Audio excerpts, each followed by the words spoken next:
வணக்க மக்களே. ஒரு தந்தையின் தியாகம், மகள்களின் கனவுக்காக 7 ஆண்டுகள் தினமும் 12 கிலோமீட்டர் பயணம். பெற்றோர் தங்கள் குழந்தைகளுக்காக எவ்வளவு தியாகம் செய்வார்கள் என்பதற்கு ஆப்கானிஸ்தானைச் சேர்ந்த ஒரு தந்தையின் வாழ்க்கை நெகிழ்ச்சியான எடுத்துக்காட்டாக அமைந்துள்ளது.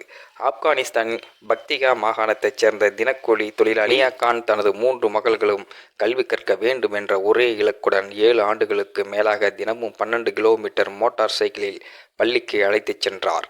ஆனால் அவரது தியாகம் அதோடு முடிந்துவிடவில்லை.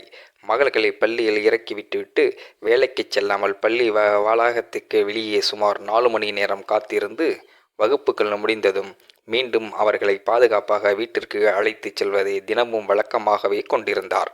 பெண்கள் பள்ளிக்கு செல்வதற்கே பல தடைகள் இருந்த சூழலிலும் என் மகள்களின் கல்வி எந்த காரணத்திற்காகவும் நிற்கக்கூடாது என்ற உறுதியுடன் அவர் போராடினார். மியா கான் தனது சிறுவயதில் வறுமை காரணமாக படிப்பை தொடர முடியாமல் போனவர்.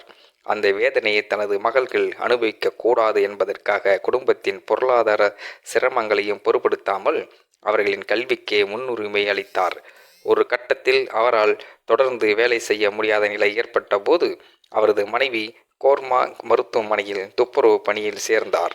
அங்கு மருத்துவர்களுக்கு சமூகம் கிடைக்கும் மரியாதையும் அவர்கள் மக்களின் உயிரை காப்பாற்றும் அர்ப்பணிப்பையும் பார்த்த அந்த தம்பதியினர் எங்கள் மகள்கள் மருத்துவராக வேண்டும் என்ற கனவை மனதில் உறுதியாக வைத்திருந்தார். அவர்களின் நீண்ட நாள் முயற்சியின் பலனாக பல ஆண்டுகளுக்கு பிறகு மகள்களின் ஒருவர் பயிற்சி பெற்று பிரசவ உதவியாளரானதாக தகவல் வெளியாகின. அது அந்த குடும்பத்தின் கனவுகள் நனவாக தொடங்கிய தருணமாக அமைந்தது. ஒரு தந்தையின் அன்பு, ஒரு தாயின் தியாகம், கல்வியின் மீது கொண்ட நம்பிக்கை, இந்த மூன்றும் சேர்ந்தால் எந்த வறுமையும் எந்த தடையும் வெல்ல முடியும் என்பதை உணர்த்துகிறது. குழந்தைகளுக்கு நாம் கொடுக்கக்கூடியது மிகப்பெரிய சொத்து பணம் அல்ல, கல்விதான். அந்த கல்விக்காக பெற்றோர் செய்யும் தியாகமே அவர்களின் எதிர்காலத்தை ஒளிரச் செய்கிறது. இந்த கதை பற்றி என்ன நினைக்கிறீங்க என்றதை உங்கள் கருத்துக்களை கமெண்ட் பாக்ஸில் சொல்லுங்கள் மக்கள். இந்த மாதிரியான அதிசய சம்பவத்தை பற்றி நீங்கள் என்ன நினைக்கிறீங்க அப்படிங்கிறத மறக்காமல் உங்களோட கருத்துக்களை கமெண்ட் பாக்ஸில் சொல்லிடுங்க.